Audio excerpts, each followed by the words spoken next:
The interview you did with your father. My interview with my father. My father was, my parents were Holocaust survivors, and so actually the interview was, what they're talking about. First of all, the answer is, I guess nowhere. It's the interview, when I left for New York when I was 19 to work with Jim, in late 20s I came back and I bought a black and white first Sony camera where the battery was like this big hanging on my shoulder, and I suggest you all do this. You have a thing called an iPhone. You don't have to carry a huge battery. And what I did is for some reason I thought 50 years ahead. I'm glad I did it. I videotaped my mother and her story, my father and his story, videotaped my sister, videotaped my brother. A few hours worth, videotaped them going to work, my father going to work, videotaped my mother at home, videotaped my mother going through photographs. You never know your parents. I suggest you take that little phone and go to your grandparents or your parents and sit down for a couple of hours and ask them their life story. I guarantee you it's going to mean a lot in 20, 30 years.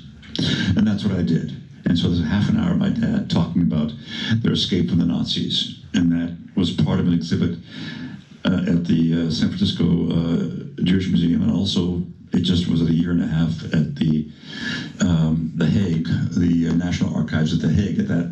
It was there. So that's the half hour we're talking about that. And I guess there's nowhere you can see it. I guess it's just, I haven't put it on YouTube. Maybe I should. I'll talk to my wife. Yes, Dave? Did they come to your house? They could come to my house, yes. I'm sorry. Would you like to talk to Pete also? Well, Dave's house is closer. We could go to your house. That was Dave Goals for those people up there. Dave is very shy, as you can tell. Yeah, I don't know to what degree, Amanda and Pete know my father very, very well, very close friends. Amanda Doctor, Pete's wife. And where's my wife? It's over there.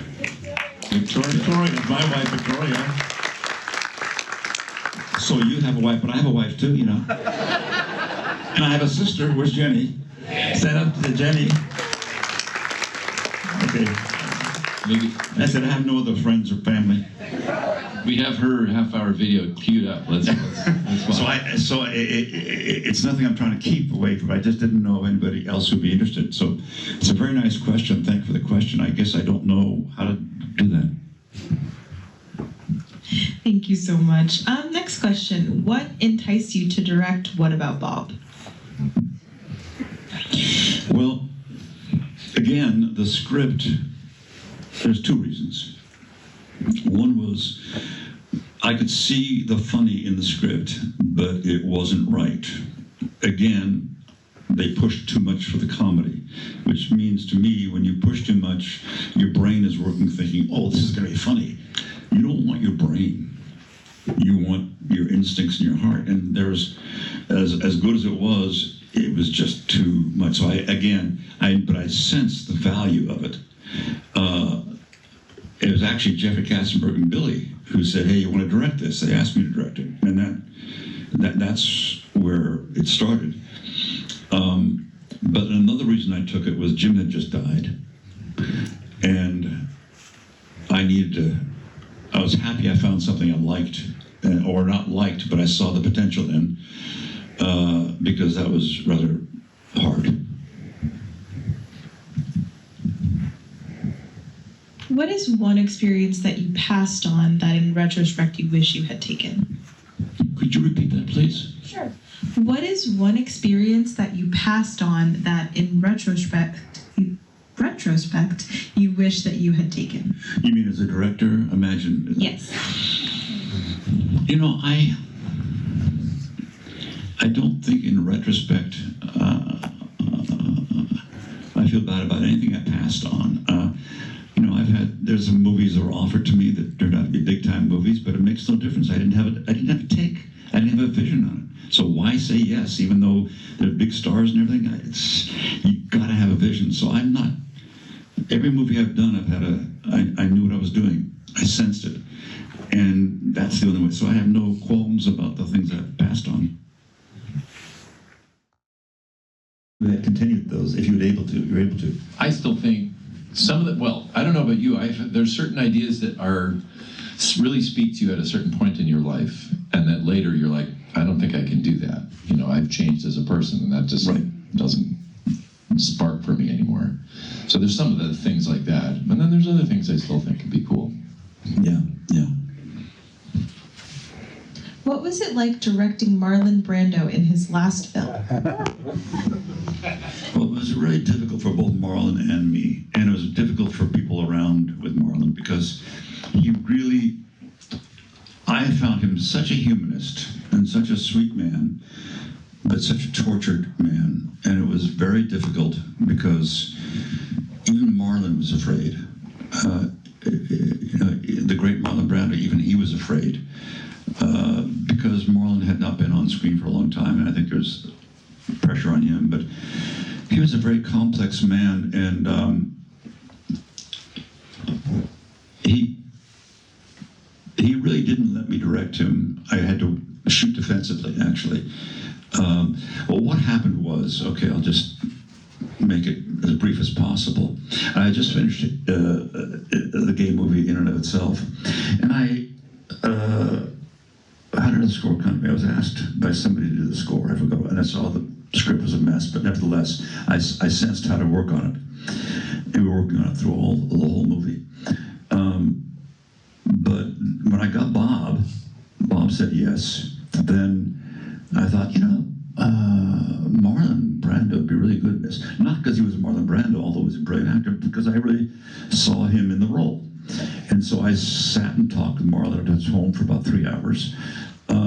And he once said, I see this part a bit, that he's a bit gay. I said, okay, that's great. I said, you want to do it that way? It's fine. Make it very subtle, because I want to respect the group, the people that I made a movie for, to give them dignity. And he said, well, yeah. So unfortunately, many months later, he came on the set and he was really off the plate gay, Truman Capote, and he sincerely worked on that character. He really thought that was the character, but it just could not fit the movie. Bob De Niro's character would never have somebody who's outwardly gay bring attention to him, never. So I had to shut down Marlon. And I also heard I've heard how Marlon takes over a set, and I was not going to allow that. And I learned Dr. Moreau. You have a great director there who was cowed by Marlon. I said, I am not going to let him take over my movie. And so I was tough. I was too tough for about 2 days. But I had to say to Marlon, I can't have you do that character. And he was very upset at me. And I had to have him, even my editor said, you can't do this. I said, I know. You just can't have somebody that gay. Well, it's not fitting the character. And so Marlon was very upset at me that I would not allow him to be that character. And he just was himself. And that's what I wanted. I wanted Marlon. What you see on the screen is pretty much Marlon being himself. As a matter of fact, I said, after I shut him down, I said, a few days later, he did a scene with Bob, and I whispered in his ear, I said, Marlon, that's great. He says, I don't know what I'm doing. And that's fine. I didn't want him to know. I want him just to be. So, but I also didn't handle it well. He was a very sensitive human being, and he was treated very badly, and he was, I could talk a long time about him, but it was a very difficult shoot, because from the moment I shut him down, I was too strong, and I wasn't sensitive enough or supportive enough to him, because he was actually mean to me before that. He was testing me, and he was, in the trailer, he was insulting me, and I got upset, and I shouldn't have done that. I shouldn't have done that. I should have said, Marlon, what's going on? How can I help you? Tell me why he insults me. I should have done that, because I need to let those insults go off my back because I should have known he was afraid. You don't do that when you're secure. So I feel very badly about that, but as a result of those insults, and he was upset that I shut him down and not be outwardly gay or gregariously gay, I then realized, oh shit, after 2 months, after 2 days, I thought, oh damn, I've been too hard on him. He would have taken over if I hadn't done it, but I could have done it in a better way. So I blame myself that I couldn't work with him, even though it was difficult. So he was a very amazing human being, and I really am very sad, but I've learned a great lesson from that my job is not to take things personally as a director. My job is to support a person who's afraid, because in front of camera, you're naked. Thank you. In this particular moment in time, with the saturation of AI as a tool for generative content, what are your thoughts on this novel technology as a tool for directors? Well, I'm really curious about you. I'll answer that in a second. What do you think? Because that has much more to do with you. Don't give me that face. Because it really invades your process more than mine. Yeah, and this may shock people, we are very actively pursuing it. I think most people, when they think AI, they think, make film, enter. For us, it's more like a collaborative think partner. How many, give me 50 cliche differences between men and women. Okay, this one, no. Oh, this one, maybe I can write something around this idea. So it's, most of the visual stuff that it does is really not very interesting, because what it's doing, of course, is taking everything, putting it in a blender, picking out the center one, and then smushing, rounding the edges off and then that's what it is. It looks like an image that you asked for, but it's one of the more boring ways you could do it. So most of the really great, inspiring new stuff, I would say all of it, comes from people. But I think it can be a useful tool to augment and amplify the creative powers that people have. Yeah, same answer here. It is a tool. And whatever tool that's there to enhance me connecting to, or the story and the characters connecting to an audience honestly and compassionately with empathy, I'm okay with that. It's when you rely on that tool to do the entire job or to do too much of the job. And people tend, also I get this feeling that AI has become this holy grail here. Like, oh my God, everybody's talking about AI, oh my God. Now AI is a threat to many people, I understand. But also, remember 3D television? How many 3D TVs do you see around these days? It was nothing but 3D television, billions of dollars, and it's gone. Now, I'm not saying AI is gone, but I'm saying we're at a place where the PR is high for AI, like a high for 3D. And I think the AI is going to eventually settle down and be a good tool. The other thing that comes to mind, I think it's worth investigating, why are we making this stuff? If the purpose is just to create a lot of crap and put up on the screen, great, AI can do that. No problem. But if we're trying to reach down into ourselves and figure out something about us as in unique individuals and communicate that to other people, then you're robbing yourself, first of all, to use AI, because the whole process itself is revelatory. It's a discovery, right? Everything we do, you don't know at the beginning what it is you're making until the end, fully.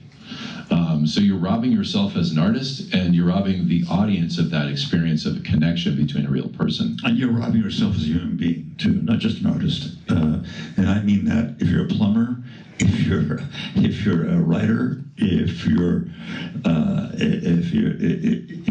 a carpenter, whatever it is, I think you're robbing yourself as what you do and as a human being if you rely outside too much.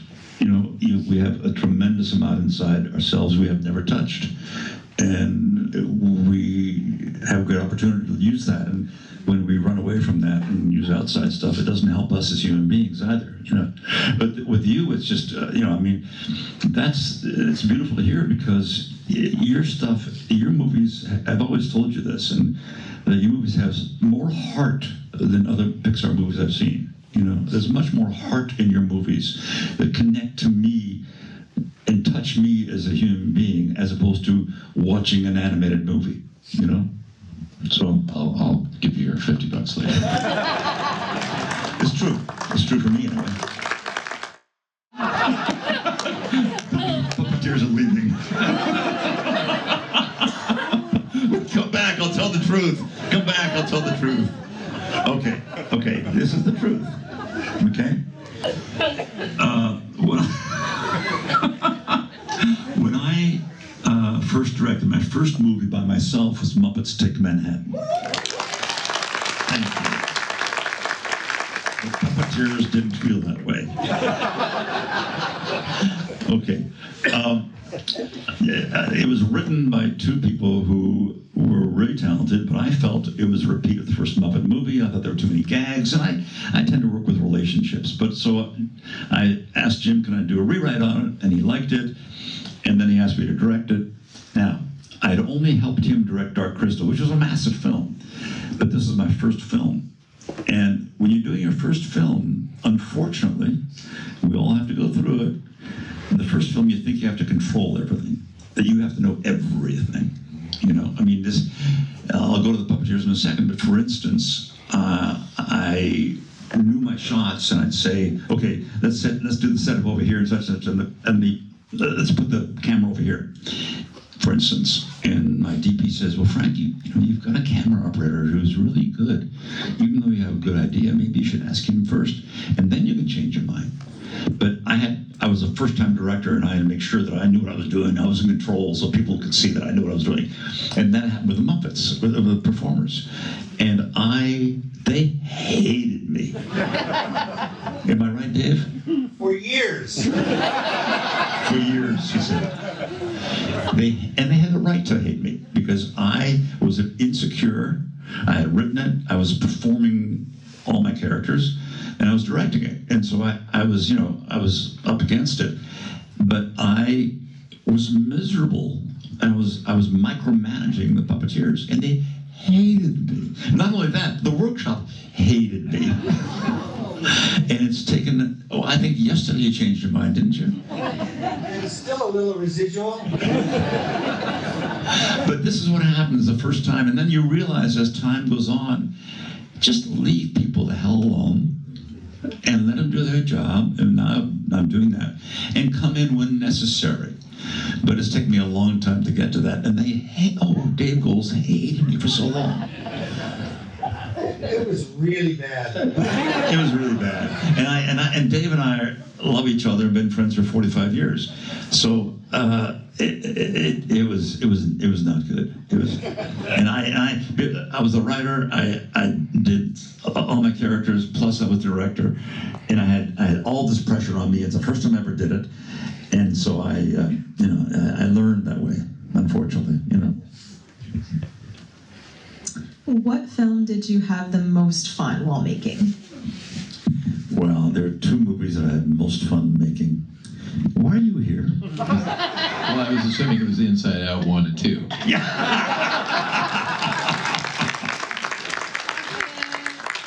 Well done. It would be Death at a Funeral and Dirty Rotten Scoundrals. Dirty Rotten Scoundrals, first of all, you're in the south of France, and you have Steve Martin and Michael Caine and Glenn Headley, and a wonderful cast. We all got together, and every movie is tough. Every movie is hard, but it was so much fun while it was hard. And same thing with Death at a Funeral. We all loved each other. It was so hard. It was an independent film. It was the cheapest film I ever made, $10 million. The other films are $30, $40, $50 million. I think Stefford Wise, which was my mistake, was like over 100 million, and score was 73 million, I think. But so 10 million, it was almost like, for me, I know it's a lot of money, but for me it was almost, after those big movies, it was almost having sorbet after too full a meal, And for me it was a delight. So we had all these British actors who I thought would say, Frank, you're American. We're British. Just leave us alone. We know what we're doing. And the reverse is true. They just jumped in. We had a great time. So those two were the most fun movies. What is your director's vision for your films to bring people alive in the face of the stressors and challenges in life? Wow. Could you repeat that, please? Sure. What is your director's vision for your films to bring people alive in the face of the stressors and challenges in life? But do you think about that with your films? Well, I think so. I'm not sure I understand the question fully. What are the things that we look for? I do feel like the movies are not just for you, the person who's making them. It's for the audience, right? So you're trying to imagine or project the things that have happened to you. Are you trying to get me to answer your question? No, I'll answer it also. I'm always curious about what you have. I'm not always, sometimes curious. Actually, very little. I'm like, no, but I'm always curious from you because you're saying that you're a director from another medium. So I'm always curious about that. And I'll tell you my answer in a second. I mean, I think obviously you want to speak to as many people as possible.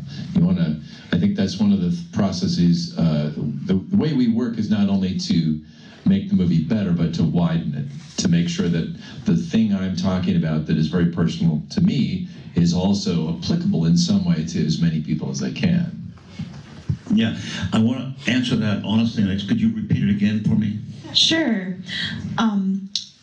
What is your director's vision for your films to bring people alive in the face of the stressors and challenges in life?